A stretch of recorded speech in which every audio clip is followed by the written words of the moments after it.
Ruang Dewa Beladiri, Bab 1171 sampai dengan 1175.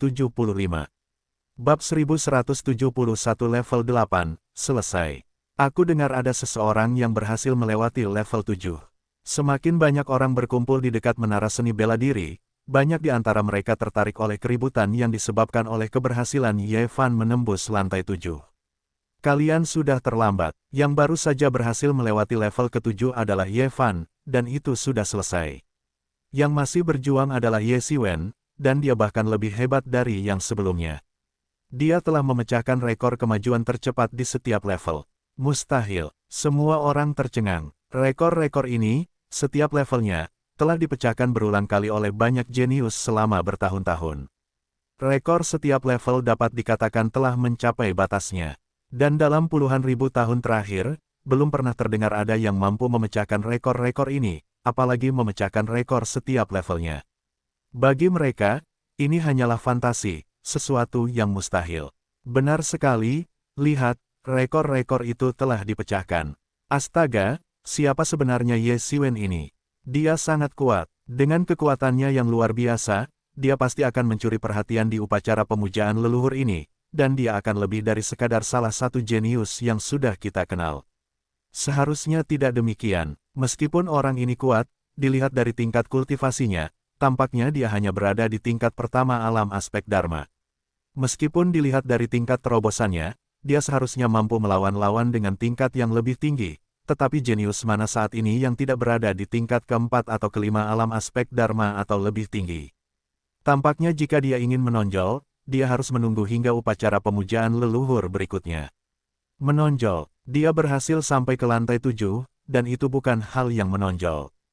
Para petinggi mungkin akan terkejut dan mencantumkannya sebagai talenta kunci yang perlu dikembangkan. Ye Fan dan yang lainnya bereaksi berbeda terhadap Ye Xiwen, yang telah sampai di lantai 7. Ye Fan menyeringai. Dia sangat mengenal kekuatan Ye Xiwen. Dia khawatir bahkan tingkat ke-7 pun bukanlah batas kemampuannya. Bagaimana mungkin seseorang yang mampu melawan tingkat keempat alam aspek Dharma dengan tingkat pertama alam aspek Dharma bisa dihentikan oleh beberapa tingkat pertama? Ekspresi Ye Xing berubah agak muram. Pertama, Ye Fan saja sudah cukup, tetapi bahkan Ye Xiwen yang berhasil melewati level 6 sekarang sudah naik ke level 7. Cukup banyak talenta baru yang mengesankan muncul selama periode perpecahan keluarga ini. Kata Ye Feng sambil tersenyum, matanya menyipit. Suasana hati Ye Chenglong sulit diprediksi, dan tidak jelas apa yang sedang dipikirkannya. Ekspresi Ye Sue tetap tidak berubah, sangat dingin. Sepertinya keluarga Ye kita akan menghasilkan tokoh hebat lainnya. Semua orang langsung mulai membicarakan Ye Xiwen, yang telah mencapai lantai 7. Kurang dari BR mau lebih besar dari, menurutmu, dia bisa mencapai berapa level? Dengan kecepatan seperti ini, kurasa lantai 7 pun tidak akan terlalu sulit baginya. Saya baru saja menerima kabar bahwa dia baru saja kembali ke keluarga Ye, dan bukan anggota keluarga Ye kita sejak awal. Baru kembali ke keluarga setelah mengenali leluhurnya. Luar biasa, terlahir di keluarga Ye, baik keluarga utama maupun keluarga cabang, jauh lebih baik daripada mereka yang tersebar di luar. Dia mampu melewati begitu banyak tingkatan secara beruntun, yang menunjukkan bahwa bakatnya memang sangat kuat. Ketika semua orang mendengar bahwa Ye Xiwen baru saja kembali ke keluarga, mereka tentu saja terkejut. Bahkan di dalam keluarga cabang sebesar keluarga Ye, sumber daya yang tersedia jauh melampaui apa yang bisa dibayangkan di luar sana. Bahkan bagi seseorang seperti Ye Xing, seorang anak haram yang terkenal dan reputasinya sudah tersebar luas, semua orang tahu bahwa dia sebenarnya menerima banyak sumber daya dari tokoh-tokoh berpengaruh secara pribadi. Bahkan, ia menikmati kehidupan yang tidak kurang dari putra-putra sang majikan. Tapi sebenarnya siapa orang ini? Bagaimana dia bisa begitu berkuasa? Ye Xiwen tidak menyadari bahwa dunia luar telah berada dalam kekacauan total karena dirinya. Yang bisa dia lakukan hanyalah tetap tenang dan terkendali. Setelah mencapai lantai 7, jumlah seniman bela diri di dalamnya telah melonjak menjadi lebih dari 1000, dan kekuatan mereka telah meningkat pesat dibandingkan dengan lantai 6. Meskipun mereka belum mencapai puncak kekuatan mereka, mereka sebenarnya sudah cukup dekat. Tingkat kesulitannya jauh lebih besar daripada level ke-6. Kali ini, Ye Xiwen jelas tidak semudah dihadapi seperti sebelumnya. Ye Xiwen mengayunkan pisau di tangan kirinya dan pedang di tangan kanannya, menggabungkan kedua senjata itu untuk menerobos kerumunan seperti tank manusia. Kemanapun dia lewat, para pendekar bela diri tingkat pertama alam aspek Dharma semuanya mundur dalam kekacauan. Yang lebih mengesankan daripada level ke-6 adalah para prajurit di level ke-7 dapat dengan cepat mengatur ulang formasi mereka bahkan setelah formasi tersebut hancur. Ini benar-benar berbeda dari apa yang mereka lakukan sebelumnya. Tidak seperti para prajurit yang dibentuk dari energi di level ke-6, yang benar-benar tidak terorganisir dan tidak mampu menandingi Ye Xiwen setelah formasi mereka hancur. Ini juga merupakan tempat yang paling sulit untuk ditangani.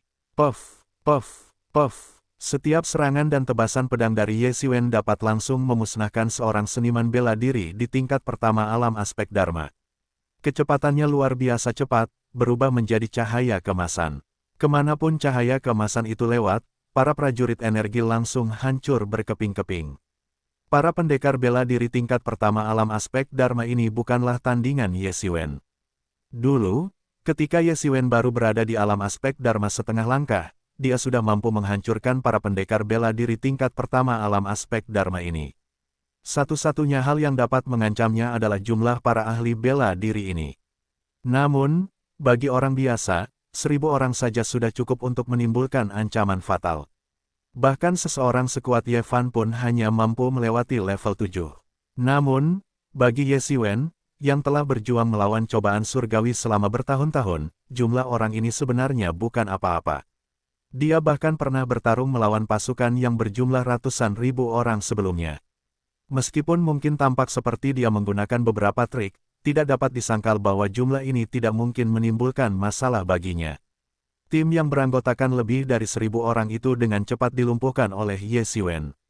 Dia tidak berlama-lama di lantai 7 dan langsung melangkah ke lantai 8. Dia berhasil melewati lantai 7. Seseorang adalah orang pertama yang menyadari Ye Xiwen melewati lantai 7 dan berteriak. Dia memecahkan rekor. Dia luar biasa. Aku tidak percaya dia bisa melewati lantai 7 dengan begitu mudah dan bahkan memecahkan rekor.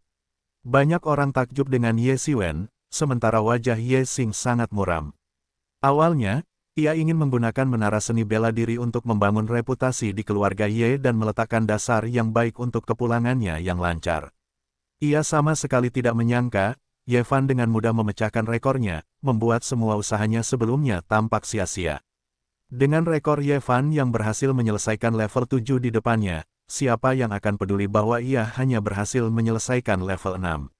Siapa sangka Ye Fan saja tidak cukup, ternyata ada juga Ye Xiwen, yang tidak hanya dengan mudah melewati 7 level, tetapi yang lebih penting, ia terus memecahkan rekor, menetapkan rekor baru untuk kecepatan tercepat dalam melewati setiap level.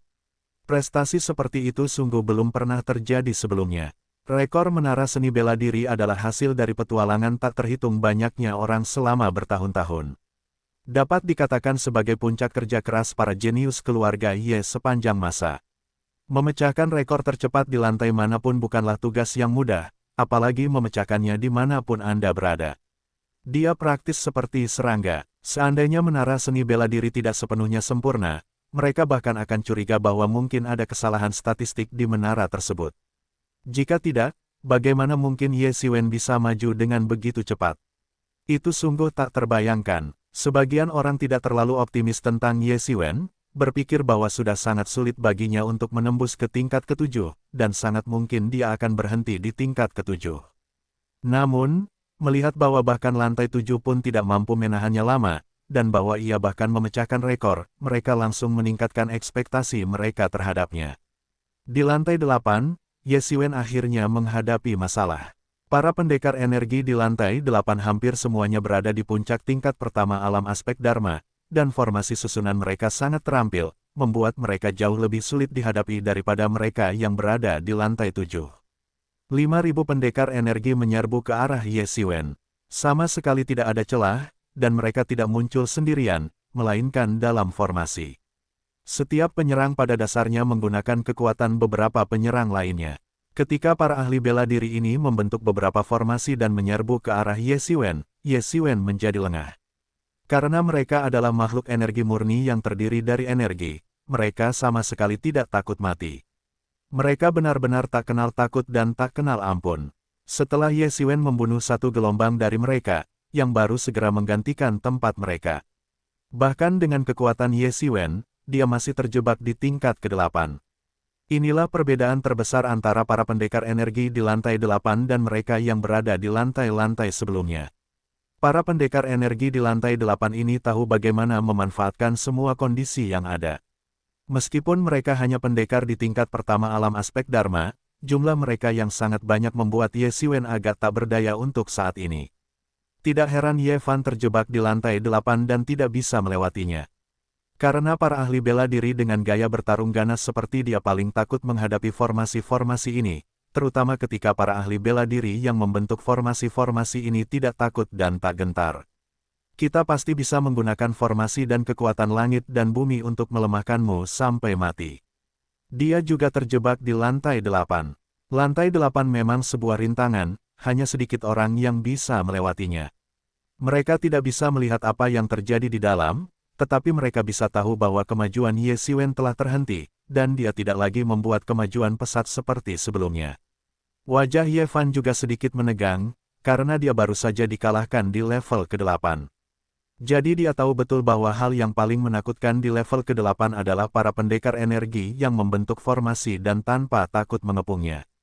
Mereka khawatir Ye Xiwen juga akan jatuh ke dalam perangkap ini. Perhatian semua orang tertuju pada lantai 8, yang tingginya ratusan kaki. Meskipun jaraknya beberapa ribu meter, itu bukanlah masalah bagi para ahli bela diri yang hadir. Lantai 8. Dia sudah melewati lantai 8. Dia sudah melewati lantai 8. Teriak, seseorang bermata tajam lebih dulu.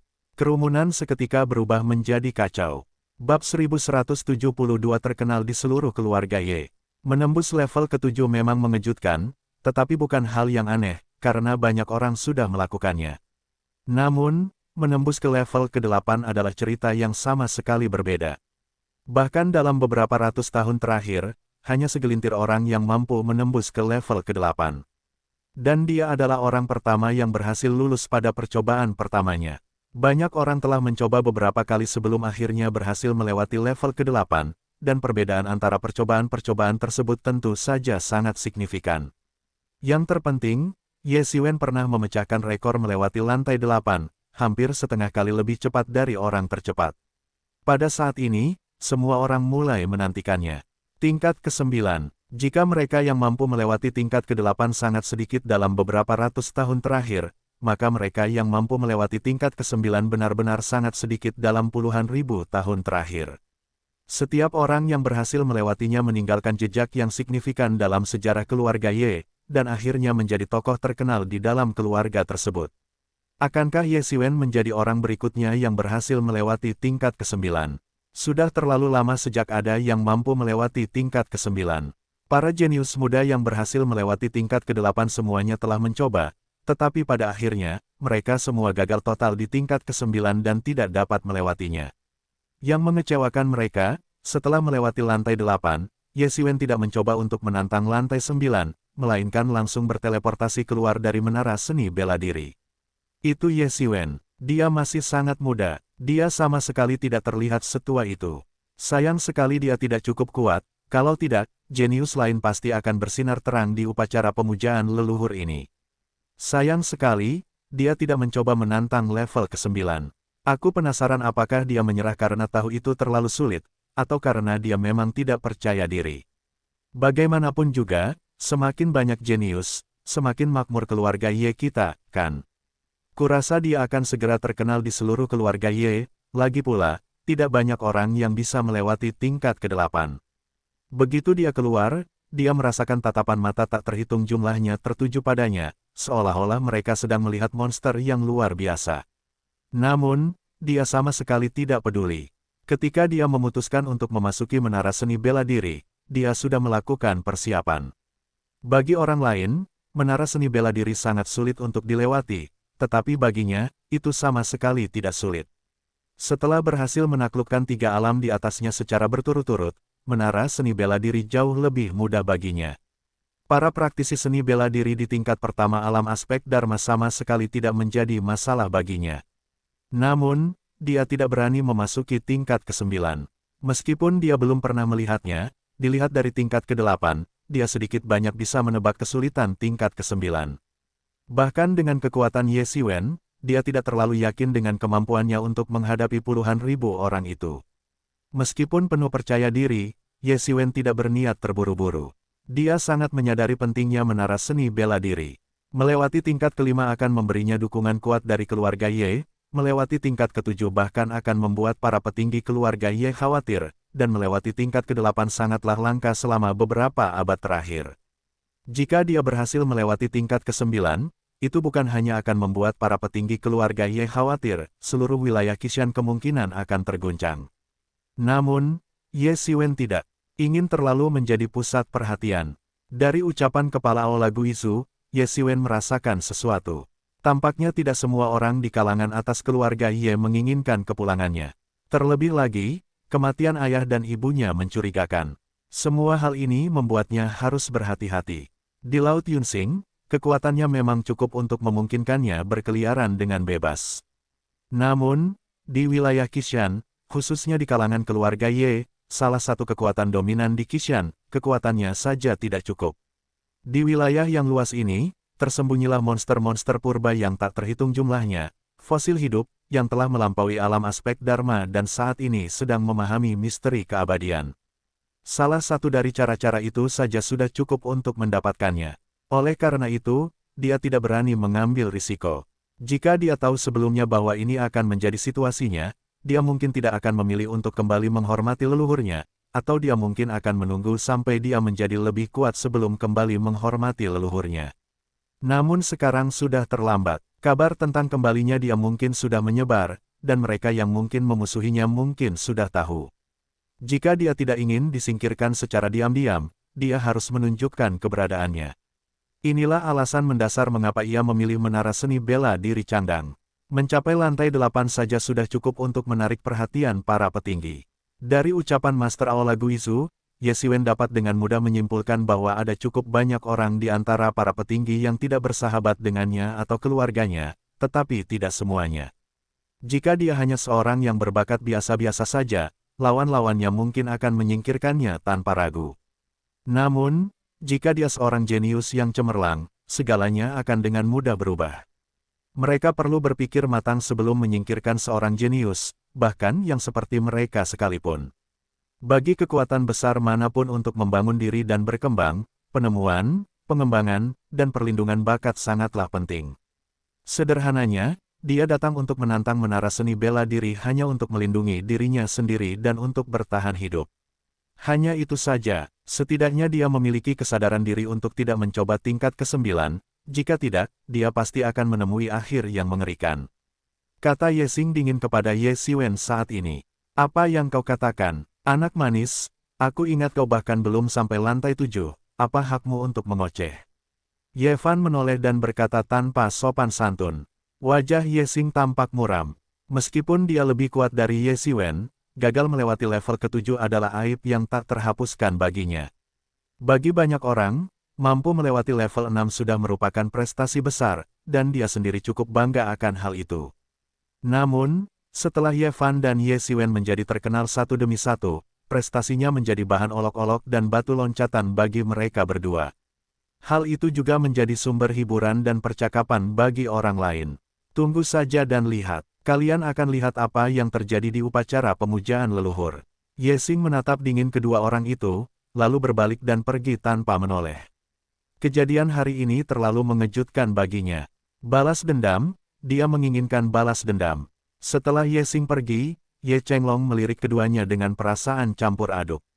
Meskipun salah satu dari mereka telah melewati tingkat ke-7 dan yang lainnya telah melewati tingkat ke-8, mereka tampaknya tidak menganggapnya serius.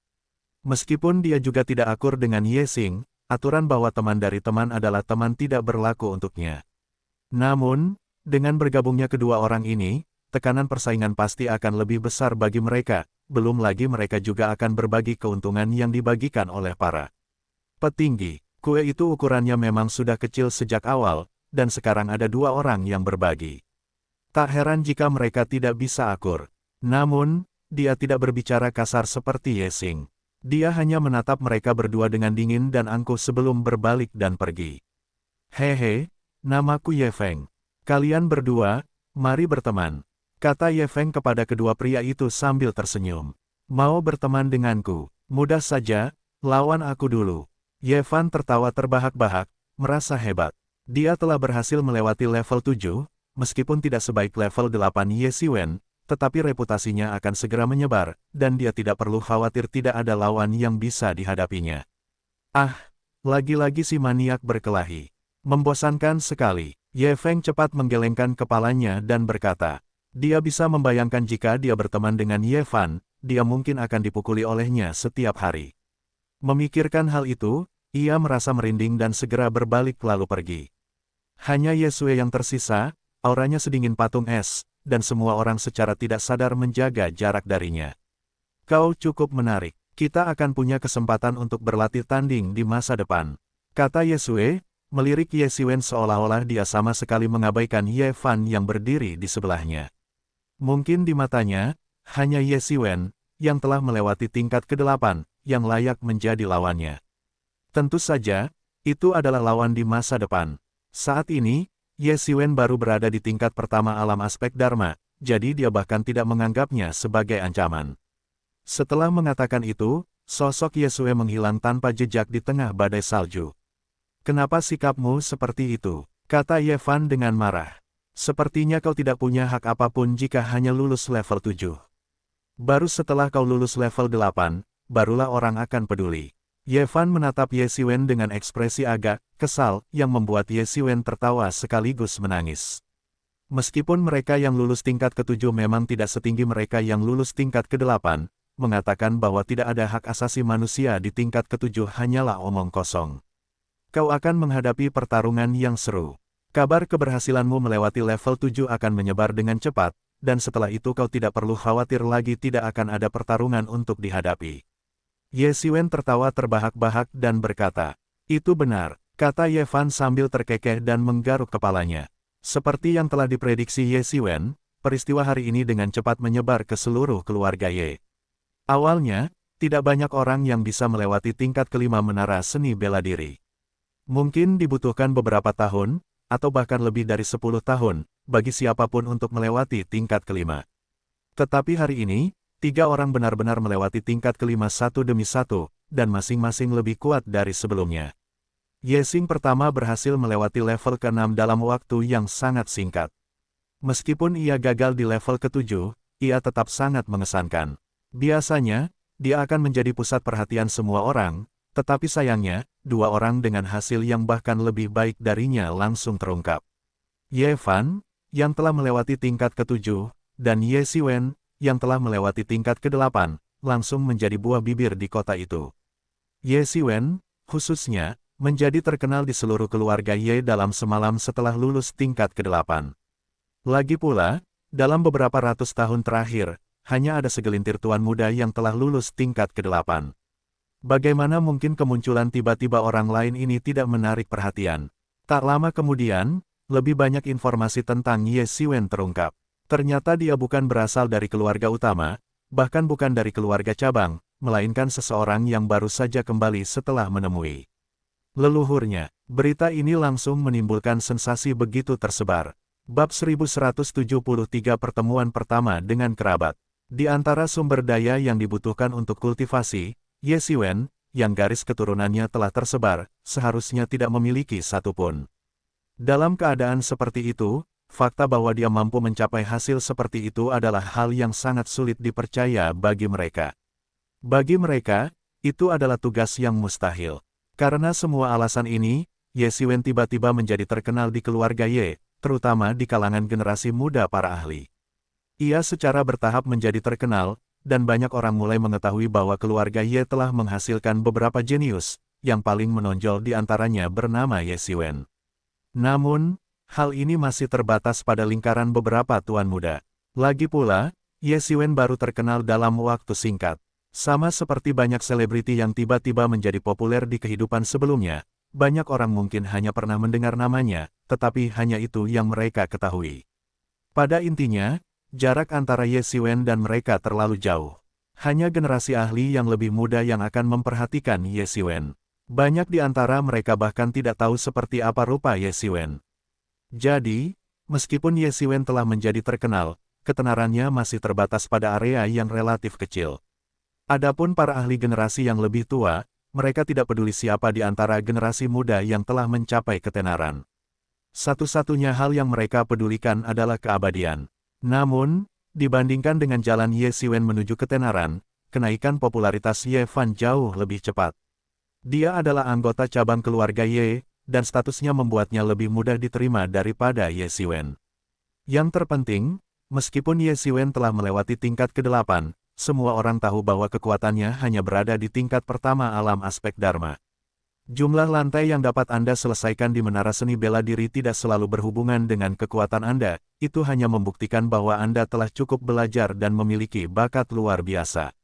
Oleh karena itu, banyak orang masih dalam keadaan menunggu dan melihat, tetapi Ye Fan berbeda. Dia telah melewati level 7 dan kekuatannya sangat luar biasa. Dalam beberapa hari terakhir, cukup banyak tuan muda yang telah mengharumkan nama keluarga Ye datang menemuinya. Meskipun mereka belum menjadi jenius papan atas seperti Ye Sui, Ye Chenglong, dan Ye Feng, ada cukup banyak talenta muda yang menjanjikan dengan pengaruh yang cukup besar. Namun, meskipun orang-orang ini kuat, mereka bukanlah tandingan Ye Fan. Dalam beberapa hari, 8 tuan muda terkenal dikalahkan oleh Ye Fan, dan masih banyak tuan muda lain yang belum terkenal.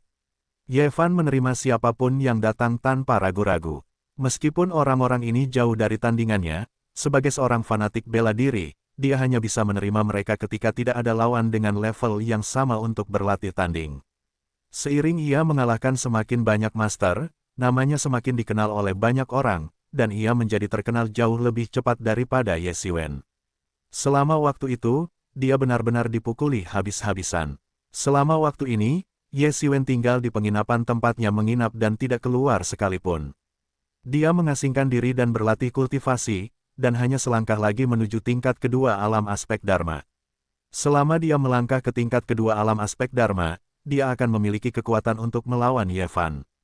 Namun, meskipun ia mengasingkan diri, ia tidak sepenuhnya mengabaikan berita dari dunia luar. Lagi pula, di dalam keluarga Ye, ia selalu siaga tinggi, siap membalas dendam kapan saja dan siap melebarkan sayap iblisnya dan pergi kapan saja. 10 hari telah berlalu dalam sekejap mata, mengapa tidak ada pergerakan sama sekali. Di halaman, Ye Xiwen terus berlatih jurus debu bintang pemusnah besar.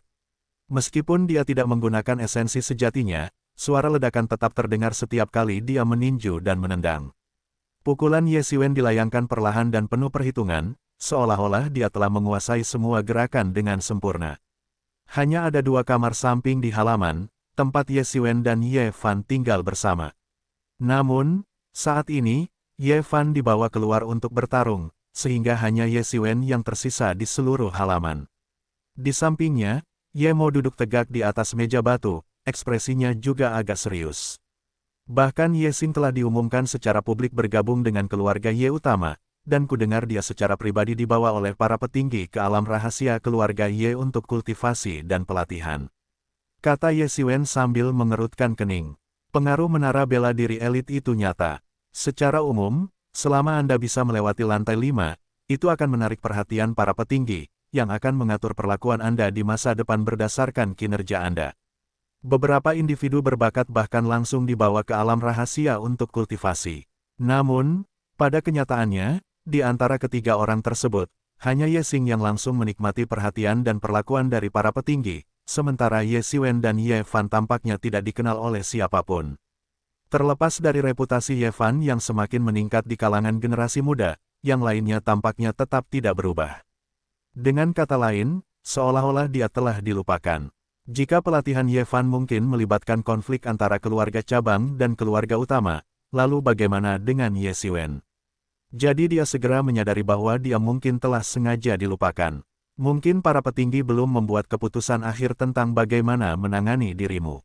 Kata Ye Mo, jika apa yang dikatakan Ketua Aula Guizu itu benar, maka setidaknya ada satu kekuatan di antara para petinggi yang tidak bersahabat denganmu. Tidak apa-apa juga, lagi pula, aku tidak berharap mereka banyak membantu. Asalkan mereka tidak mencoba berbuat curang padaku, aku akan sangat berterima kasih. kata Ye Xiwen sambil mencibir. Dia mengandalkan usahanya sendiri untuk sampai ke posisi sekarang. Dia sebenarnya tidak peduli bahwa para petinggi keluarga Ye bersikap dingin padanya.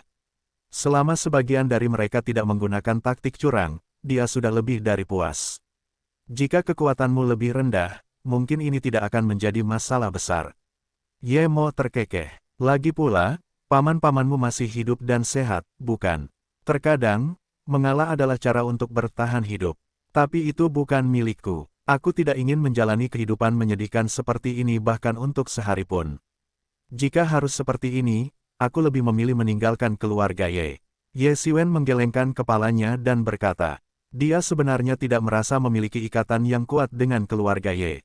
Bahkan, dia merasakan aura berbahaya di sekitarnya. Kematian orang tuanya sangat aneh. Bahkan kepala Aula Guizu pun tampaknya tidak mau banyak bicara. Dia hanya menyebutkan bahwa mereka telah meninggal dan itu saja. Beberapa orang di jajaran atas bersikap bermusuhan dengannya, dan dia bisa pergi sekarang jika perlu. Kamu Xiwen, kamu Xiwen. Saat Ye Xiwen sedang termenung, serangkaian langkah kaki tergesa-gesa terdengar dari luar halaman. Ye Mo melangkah dan menerobos masuk ke tubuh Ye Xiwen. Pada saat itu, sesosok tinggi muncul di hadapan Ye Xiwen, itu adalah Ye Fan. Mengapa kau kembali pada saat ini? Di mana lawanmu? Tanya Ye Xiwen. Membosankan. Dia dikalahkan dalam sekejap. Ye Fan mengerutkan bibir pasrah. Dia memang telah menjadi terkenal akhir-akhir ini, tetapi dia selalu kekurangan lawan yang sepadan. Baik Ye Sue, Ye Chenglong, maupun siapapun tidak bersedia menerima tantangan Ye Fan. Alasan utamanya adalah karena upacara pemujaan leluhur semakin dekat, orang-orang ini sedang melakukan persiapan terakhir mereka, berharap dapat menorehkan prestasi di upacara tersebut. Mereka tidak ingin menimbulkan masalah saat ini.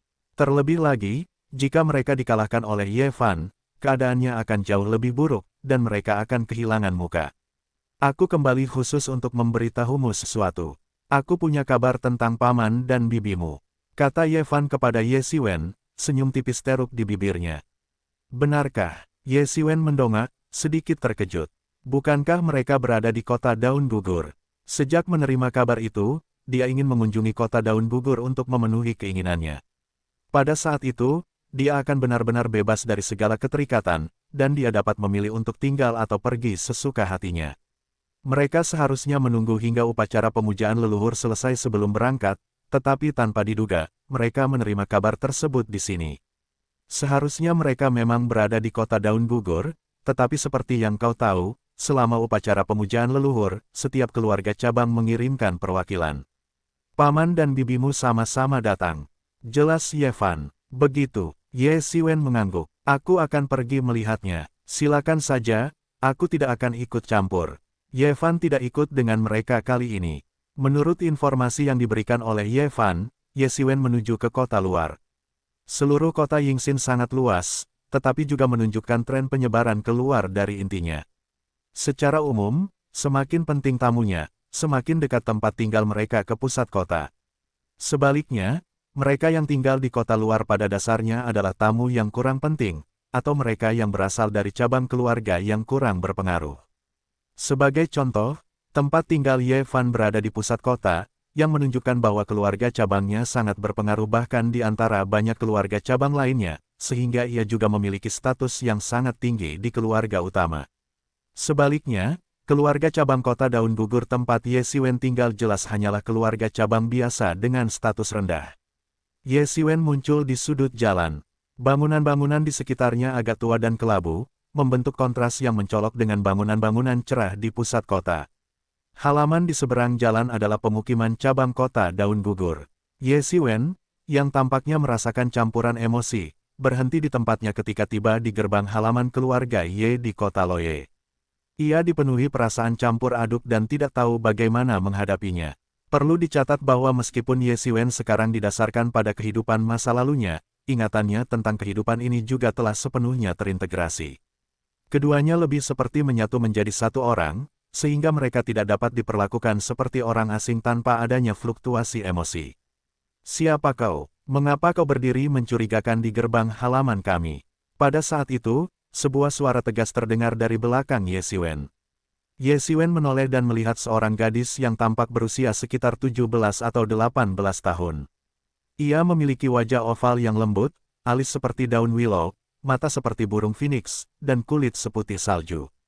Ia mengenakan gaun sutra biru muda dan tampak sangat ceria dan imut. Halaman rumahmu. Kalau begitu bolehkah aku bertanya, apakah kau mengenal Ye Junhai? Tanya Ye Xiwen. Ye Junhai adalah nama pamannya. Apakah kau mengenal ayahku? Tanya gadis itu dengan tegas. Bab 1174 mengenali kerabat. Apakah kau mengenal ayahku? Tanya gadis itu dengan suara jelas. Ye Junhai, apakah dia ayahmu? Ye Xiwen bertanya. Ye Xiwen langsung menyadari bahwa ini pasti putri bungsu pamannya, sepupunya, Ye Kiao Kiao.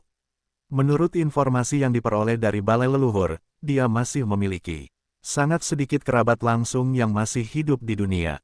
Mereka adalah paman tertuanya Ye Junhai, paman ketiganya Ye Junyan, putra sulung paman tertuanya, sepupu tertuanya Ye Mao, putri bungsunya Ye Kiao Kiao, dan satu-satunya putra paman ketiganya Ye Junyan, yaitu sepupunya Ye Kai. Secara total, hanya ada 5 orang. Adapun kedua bibi, mereka tampaknya meninggal muda karena gejolak di masa kecil mereka. Paman tertua dan paman ketiga tidak pernah menikah lagi, dan untuk generasi sebelum mereka, tidak ada informasi tentang mereka. Ya, siapakah kamu? Ye Kiao Kiao membuka matanya yang lebar dan menatap Ye Xiwen dengan penuh rasa ingin tahu. Keluarga Ye dari kota Daun Gugur telah lama mengalami kemunduran. Bahkan ketika mereka kembali ke keluarga utama untuk beribadah kepada leluhur mereka, mereka jarang menerima tamu. Semua orang sebisa mungkin menghindari mereka, jadi bagaimana mungkin mereka berani datang ke rumah mereka? Saya putra dari seorang teman lama. Saya mendengar bahwa kedua tetua saya telah datang ke kota Yingke hari ini, jadi saya datang untuk memberi hormat. Kata Ye Xiwen sambil menangkupkan kedua tangannya sebagai tanda salam. Anak dari teman lama, Ye Kiao Kiao sedikit mengerutkan kening, cemberut, dan berkata, lalu siapa namamu? Aku akan masuk dan memberitahunya.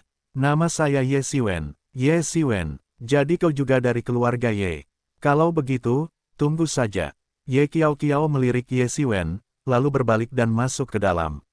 Ini adalah rumah kecil dengan halaman dalam. Hanya beberapa pelayan upahan yang membersihkannya. Meskipun keluarga Ye dari kota Loye telah mengalami kemunduran, mereka masih mampu mempekerjakan beberapa pelayan. Kali ini, mereka kembali ke rumah utama untuk kunjungan yang jarang terjadi. Halaman dalam telah lama kosong dan perlu dibersihkan. Adikku, kau dari mana saja? Tiba-tiba, terdengar suara lembut. Suara itu berasal dari sebuah ruangan, dan seorang pria muda yang tampak berusia sekitar 30 tahun keluar. Ia mengenakan jubah brokat gelap dengan ikat pinggang badak bermotif leci gelap di pinggangnya. Ia memiliki rambut panjang hitam pekat, mata yang dalam dan berbinar, serta perawakan tinggi dan gagah. Kakak, melihat orang itu, Ye Kiao Kiao mundur dan memanggil dengan suara lantang. Bukankah sudah kukatakan ini bukan kota Daun Gugur kita. Ada banyak sekali orang yang berkuasa dan berpengaruh di keluarga utama. Aku menyuruhmu dan saudaramu yang ketiga untuk tinggal di rumah dan menghindari masalah. Setelah kita menyelesaikan upacara leluhur dan memberi penghormatan kepada paman kedua kita, kita akan kembali ke kota Daun Gugur. Pria ini, dia berkata sambil mengerutkan kening. Pria ini tak lain adalah sepupu Ye Xiwen, Ye Mao. Oh, begitu. Tapi aku tidak membuat masalah, aku hanya jalan-jalan. Kata Ye Kiao Kiao agak kesal.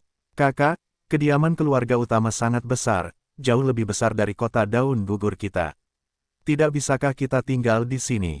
Bukankah kita juga mengatakan bahwa kita awalnya bagian dari keluarga utama? Mendengar itu, Ye Mao mengerutkan kening dan bertanya dengan tegas, orang-orang tuan yang mana? Dari mana kau mendengar itu? Aku tidak sengaja mendengarnya saat kau berbicara dengan ayah, kakak. Ye Kiao Kiao mundur sedikit dan berkata dengan agak sedih. Apapun yang kau dengar, simpan saja untuk dirimu sendiri dan jangan ceritakan sepatah kata pun kepada siapapun, mengerti?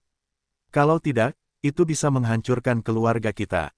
Kata Ye Mao kepada Ye Kiao Kiao. Aku tahu, Ye Kiao Kiao cemberut, sangat tidak puas. Ngomong-ngomong, kakak, ada seseorang di luar yang mengaku sebagai putra teman lama dan ingin berkunjung. Sebagai putra seorang teman lama, keluarga kami telah jatuh ke keadaan seperti ini. Setiap orang yang mendengar tentang urusan keluarga kami, Menghindari kami seperti wabah penyakit. Siapa yang akan datang mengetuk pintu? Ye Mao mengerutkan kening. Dia bilang namanya Ye Siwen. Ye Kiao menyampaikan dengan jujur. Kamu Siwen. Ye Mao merasa nama itu terdengar familiar, seolah-olah dia pernah mendengarnya di suatu tempat sebelumnya. Ye Siwen, bukankah itu putra paman keduaku, saudara keduaku? Ye Mao tiba-tiba menyadari, tetapi kemudian merasa sulit mempercayainya. Ye Kiao dan Ye Kai mungkin sama sekali tidak mengenal siapapun bernama Ye Siwen. Namun Ye Mao masih mengingatnya, karena saat itu dia sudah dewasa, dan dia bahkan hadir saat Ye Siwen memberi nama anaknya. Namun, setelah saudara laki-laki kedua dibawa pergi oleh paman kedua, dia tidak pernah muncul lagi. Jika dia benar-benar putra paman keduaku, dia langsung bersemangat. Dia segera berkata, pergi dan bawa dia masuk. Aku akan pergi memberitahu ayah dan paman ketiga. Setelah mengatakan itu, dia bergegas masuk ke dalam rumah. Kenapa kau terburu-buru sekali? Ye Kiao cemberut, tetapi tetap mengikuti instruksi Ye Mao dan pergi ke pintu. Melihat Ye Siwen yang masih menunggu, dia memanggil, Ye Siwen, kakakku bilang kau boleh masuk duluan. Tanpa ragu, Ye Siwen mengikuti Ye Kiao ke halaman. Halaman itu kecil, dan selain para pelayan yang sibuk di dalamnya, halaman itu bahkan lebih kecil daripada halaman tempat Ye Siwen dan Ye Fan tinggal. Namun, serangkaian langkah kaki tergesa-gesa terdengar dari dalam rumah. Di depan mereka adalah seorang pria parubaya dengan rambut sebagian besar beruban, berpakaian hitam, dan berjalan dengan langkah tegap dan gagah. Di belakangnya berdiri seorang pria parubaya yang sedikit lebih muda, agak mirip dengan pria parubaya sebelumnya, mengenakan jubah panjang berwarna merah marun dan memancarkan aura yang anggun. Di belakang mereka berdiri seorang pria muda yang tampan dan tinggi, yang jika diperhatikan lebih dekat, memiliki kemiripan yang mencolok dengannya. Kau adalah... Pria parubaya berambut setengah putih di depan kelompok itu menatap Ye Siwen dengan mata berbinar dan bibir sedikit gemetar. Ya, sejak pertama kali melihat Ye Siwen, dia yakin bahwa dugaannya benar, alis dan fitur wajahnya memang mirip dengan saudara keduanya. Ye Siwen segera mengenali identitas orang-orang di hadapannya dan berlutut, berkata, Ye Siwen memberi salam kepada paman tertua dan paman ketiga saya. Saat itu, dia tidak merasakan keengganan maupun kebencian. Bagus, benar-benar kamu kembali, kata Ye Junhai dengan gembira. Ye Junyan, yang berada di belakangnya, juga bersemangat dan berkata, kakak kedualah yang melindungi kita dari bayang-bayang sehingga Wener bisa kembali. Bangun, kau pasti mengalami masa sulit selama bertahun-tahun berkeliaran. Ye Junhai dengan cepat membantu Ye Siwen berdiri, menatapnya dengan penuh kasih sayang. Ini adalah putra tunggal saudara kedua mereka, satu-satunya keturunan mereka. Untungnya, seseorang harus melewati kesulitan untuk mencapai sesuatu, kata Ye Siwen sambil menyeringai.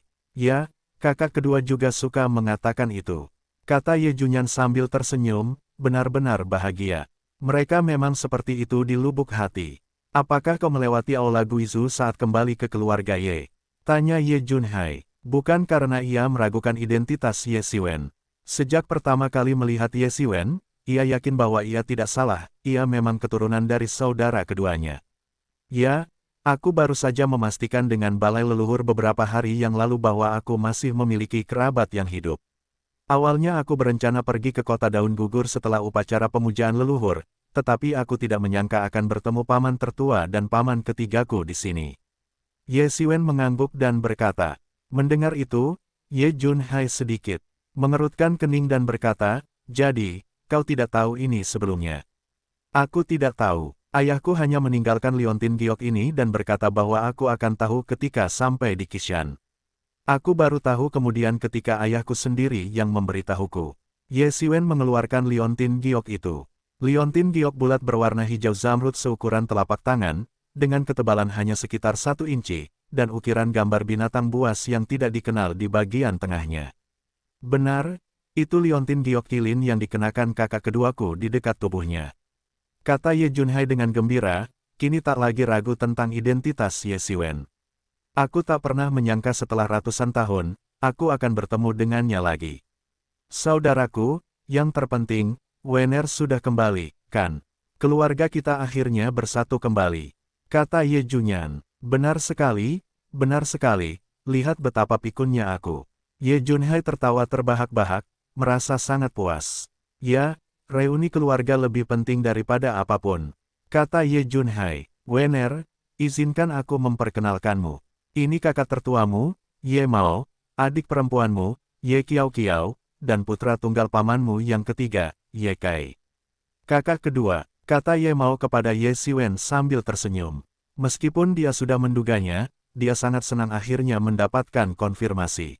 Cabang klan mereka telah mengalami kemunduran terlalu lama, dan setiap anggota klan layak dihargai, terutama putra paman keduanya, sepupunya. Kau, kakak kedua, dibandingkan dengan Ye Mao, Ye Kiao Kiao merasa lebih sulit menerima kenyataan bahwa orang seperti itu tiba-tiba menjadi kakak keduanya. Namun, karena ayah, paman ketiga, dan kakak tertuanya telah mengkonfirmasinya, seharusnya itu benar.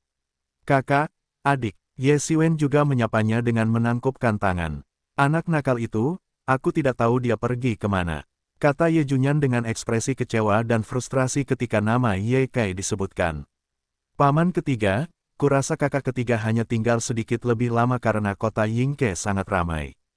Dia pasti baik-baik saja, Ye Mao menenangkannya. Seandainya anak ini sepersepuluh saja setenang dirimu, aku pasti sudah tenang.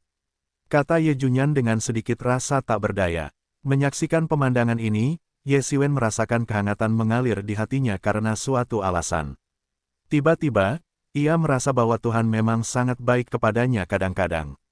Baik di kehidupan sebelumnya, kemudian di Sekte Satu Yuan, atau sekarang, ia memiliki keluarga yang hangat. Sebagian besar orang tua seperti ini, berharap anak-anak mereka bisa menjadi dewasa dan stabil, seolah-olah itulah yang seharusnya menjadi ciri anak yang baik. Apakah ini cabang dari kota daun gugur? Pada saat itu, sebuah suara agak dingin terdengar dari luar halaman.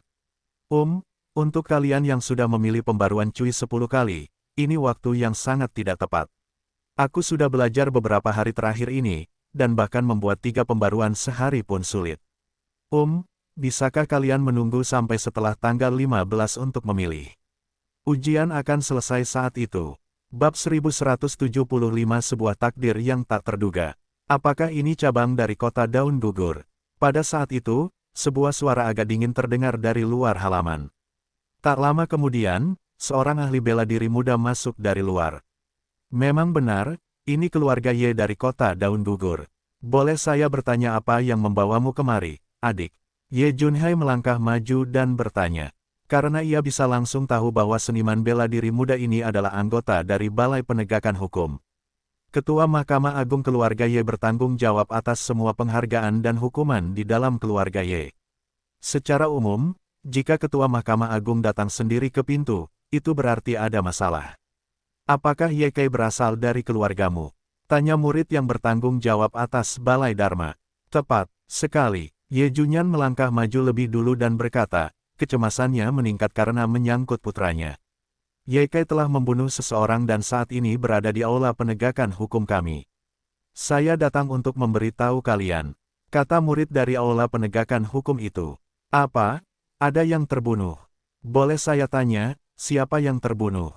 Tanya Ye Junyan buru-buru. Membunuh seseorang bisa menjadi masalah besar atau masalah kecil, dan itu juga tergantung pada situasinya. Tetapi jelas, kota Yingke bukanlah tempat di mana orang bisa dibunuh. Jika itu adalah hutan belantara yang terpencil, apa artinya kematian 1 atau 2 orang? Ini bukan masalah besar. Salah satu pengikut murid dari cabang kota Fuyang dipukuli sampai mati. Mereka tidak mau menyelesaikan ini secara damai, jadi mereka meminta Anda untuk kembali dan bernegosiasi. Murid dari Balai Penegakan Hukum itu tampaknya tidak bermaksud mempersulit keluarga tersebut. Apa? Bajingan dari kota Fuyang itu lagi. Ye Junyan, yang juga memiliki temperamen yang berapi-api, langsung mengumpat. Bagaimana kakak ketiga bisa terlibat dengan orang-orang itu? Kata Ye Mao sambil mengerutkan kening. Saat itu, Ye Siwen angkat bicara, apapun yang terjadi, mari kita lihat dulu. Ya, Wener benar, apapun yang terjadi, mari kita lihat dulu sebelum mengambil keputusan. Ye Junhai memutuskan. Pada saat itu, semua orang bergegas mengikuti murid dari Balai Penegakan Hukum ke cabang Balai Penegakan Hukum di kota Yingke.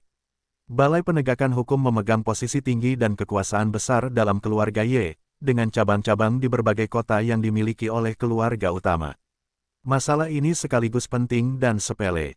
Membunuh seseorang adalah masalah besar, tetapi di keluarga Ye, orang dengan nama keluarga Ye tentu saja yang paling berkuasa. Dia hanyalah seorang pelayan, jadi itu sebenarnya tidak terlalu penting. Meskipun kejam, semua orang di benua kuno yang terpencil tahu bahwa manusia tidak dilahirkan setara. Beberapa orang dilahirkan untuk menjadi unggul, sementara yang lain dilahirkan untuk menjadi budak. Satu-satunya cara untuk mengubah nasib seseorang adalah melalui kultivasi terus-menerus. Hanya setelah menjadi lebih kuat barulah seseorang dapat mengubah takdirnya. Semua orang tahu ini, tetapi kenyataannya, hanya sedikit orang yang benar-benar mampu melakukannya. Sebagian besar orang menghabiskan hidup mereka dalam diam, mencoba mengubah nasib mereka. Seseorang seperti Ye Xiwen, yang berjuang meniti karir dari cabang sekte Yiyuan, adalah individu yang sangat beruntung, satu dari sejuta, sebuah keajaiban yang bahkan orang lain tidak akan berani impikan.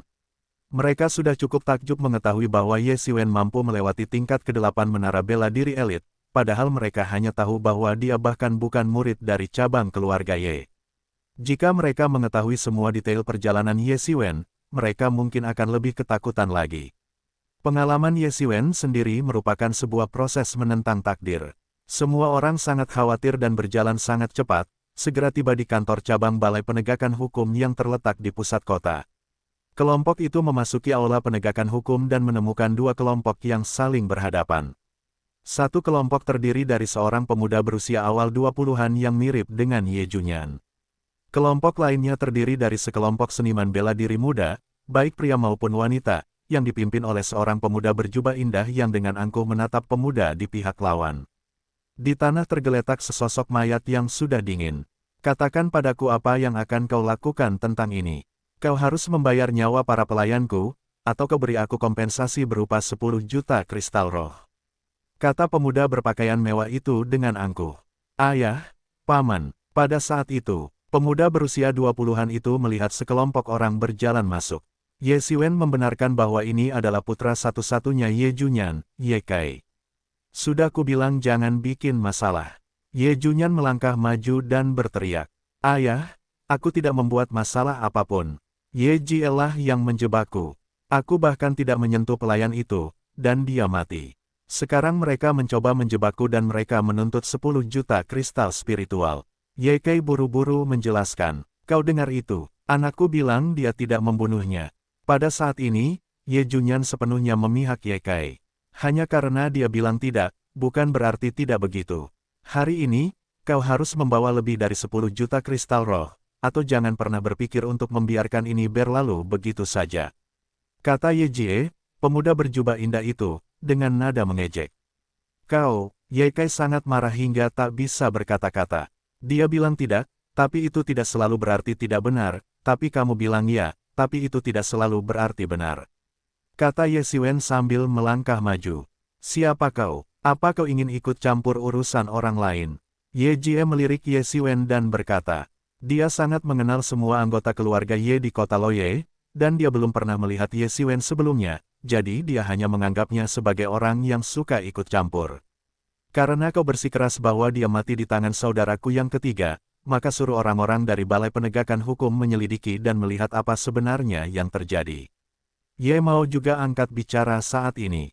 Ye Kai adalah seseorang yang telah ia saksikan tumbuh dewasa sejak kecil. Mungkin Ye Kai memiliki temperamen yang berapi-api dan terkadang tidak berpikir matang sebelum bertindak, tetapi karena dia mengatakan demikian, maka itu pasti benar, dan seharusnya bukan dia yang melakukannya. Benar, jika terbukti dia meninggal di tangan putraku, kami akan menerima hukumannya. Kata Ye Junyan, akhirnya menyadari apa yang sedang terjadi. Keributan apa ini? Pada saat itu, sebuah suara dingin terdengar dari kejauhan, dan sesosok tubuh berjalan keluar dari aula dalam. Ye Xiwen mendongak dan menyadari bahwa itu tak lain adalah Ye Xue, yang pernah ia temui sekali sebelumnya. Kenapa harus kamu? Ye Xue bahkan tidak melirik orang lain, hanya menatap Ye Xiwen dan bertanya. Dia masih memiliki kesan yang kuat terhadap anggota klan yang telah berhasil melewati tingkat ke-8 sekitar 12 hari yang lalu. Apa sebenarnya yang terjadi? Tanya Ye Xue kepada anggota Balai Penegakan Hukum di sebelahnya. Begini, Kapten, tidak. Petugas dari pos penegakan hukum di sebelahnya menjelaskan situasi tersebut kepadanya. Barulah saat itu Ye Siwen mengetahui bahwa Ye Sue sebenarnya adalah kapten tim penegak hukum elit di Balai Penegakan Hukum, seorang junior yang menjanjikan yang sangat ingin dibina oleh Balai Penegakan Hukum. Jika tidak ada masalah di masa depan, dia bahkan mungkin bisa bersaing untuk posisi kepala Balai Penegakan Hukum. Di seluruh gedung penegak hukum itu, mereka menduduki posisi tinggi dan memiliki kekuasaan yang besar. Faktanya, keluarga Ye, sebuah keluarga raksasa dengan ratusan juta anggota, tidak hanya terdiri dari keluarga inti dan keluarga cabang. Selain perbedaan antara keluarga inti dan keluarga cabang, ada banyak aspek lain yang perlu dipertimbangkan. Terdapat pula banyak lembaga yang mengendalikan seluruh keluarga utama dan keluarga cabang, di antaranya Balai Penegakan Hukum yang merupakan salah satu yang paling kuat. Faktanya, begitu para jenius dari keluarga utama atau keluarga cabang menjadi terkenal, organisasi-organisasi berpengaruh ini akan datang untuk merekrut mereka. Jika mereka memilih untuk bergabung, mereka tidak hanya akan menerima berbagai sumber daya dari pejabat tingkat tinggi keluarga, tetapi juga banyak keuntungan dari organisasi-organisasi berpengaruh tersebut. Ini berarti mereka memiliki sumber daya 2 kali lipat, yang membuat mereka berkembang jauh lebih cepat. Dan yang terpenting, mereka juga bisa mendapatkan perlindungan dari pihak berwenang ini. Keberhasilan sebuah organisasi besar dalam keluarga Ye dalam berkembang secara berkelanjutan sangat bergantung pada jumlah orang-orang jenius yang dimilikinya. Persaingan untuk mendapatkan orang-orang jenius ini juga merupakan aspek penting dalam persaingan antar organisasi-organisasi besar tersebut. Secara umum, selain kasus-kasus khusus seperti Ye Siwen, begitu muncul seorang jenius yang mampu melewati level kelima, orang-orang dari berbagai organisasi berpengaruh akan menghubungi mereka, menawarkan berbagai syarat untuk menarik jenius tersebut bergabung. Pelayan ini pernah mengalami luka serius sejak lama. Kematian ini pasti disebabkan oleh kambuhnya luka lama. Ye Sue melirik mayat itu dan melihat petunjuknya. Dia segera mengetahui penyebab kematian pelayan itu dan menebak hal yang sama seperti Ye Siwen. Itu tidak mungkin. Pelayanku sehat walafiat. Bagaimana mungkin dia terluka parah dan masih dalam masa pemulihan? Kata Ye Jie dengan nada tidak puas. Apakah kau meragukan kesimpulanku? Ye Sue melirik Ye Jie dengan dingin dan berkata, masalah ini berakhir di sini. Bawa jenazahnya pergi. Ye Jie langsung berkata dengan nada tidak puas, kenapa kamu yang berhak memutuskan? Itu tidak adil. Pergi sana, atau aku akan membunuhmu. Ye Sue mencemoohnya habis-habisan. Seseorang seperti Ye Jie tidak ada di bawah perhatiannya yang arogan. Kau dengar itu? Dasar udik dari luar kota. Apa kau tidak dengar apa yang dikatakan kapten kita? Kapten kita bilang dia meninggal karena luka lama, dan hanya itu. Kau tidak bisa berbuat apa-apa meskipun kau mengajukan banding ke atasan. Orang-orang dari Balai Penegakan Hukum berkata tanpa sopan santun. Mereka semua bisa melihat bahwa Ye Sue mungkin mengenal Ye Siwen, jadi wajar saja mereka harus membela Ye Sue saat ini. Ye Jie melirik Ye Sue dan akhirnya tidak punya pilihan selain mundur. Pada titik ini, bagaimana mungkin dia tidak mengenali Ye Sue, jenius terkenal ini? Bahkan di aula penegakan hukum, tempat para ahli berlimpah, dia adalah kandidat kuat untuk posisi ketua aula. Para pemuda ini, yang mampu mewakili keluarga masing-masing untuk berpartisipasi dalam upacara pemujaan leluhur, semuanya adalah anggota generasi muda yang luar biasa. Kultivasi mereka telah lama mencapai tingkat pertama alam aspek Dharma. Namun, di hadapan Ye Sue, yang telah mencapai tingkat kelima alam aspek Dharma, mereka seperti cahaya redup dibandingkan dengan kecemerlangan bulan, dan sama sekali tidak layak disebut-sebut. Sekalipun mereka menyimpan rasa dendam, mereka tidak berani membenci pakar muda papan atas ini. Mereka hanya bisa menatap penuh kebencian pada Ye Kai, yang gagal menjebak mereka, dan Ye Siwen, yang berdiri santai di samping. Ayo pergi, ayo pergi. Ini adalah pertama kalinya dalam hidupnya dia tidak berani mengucapkan sepatah kata pun yang kasar. Bukan karena alasan lain selain takut benar-benar membuat Ye Sue marah. Balai Kehakiman memegang kendali atas hukum keluarga Ye, membuat mereka marah akan memiliki konsekuensi yang tak terbayangkan.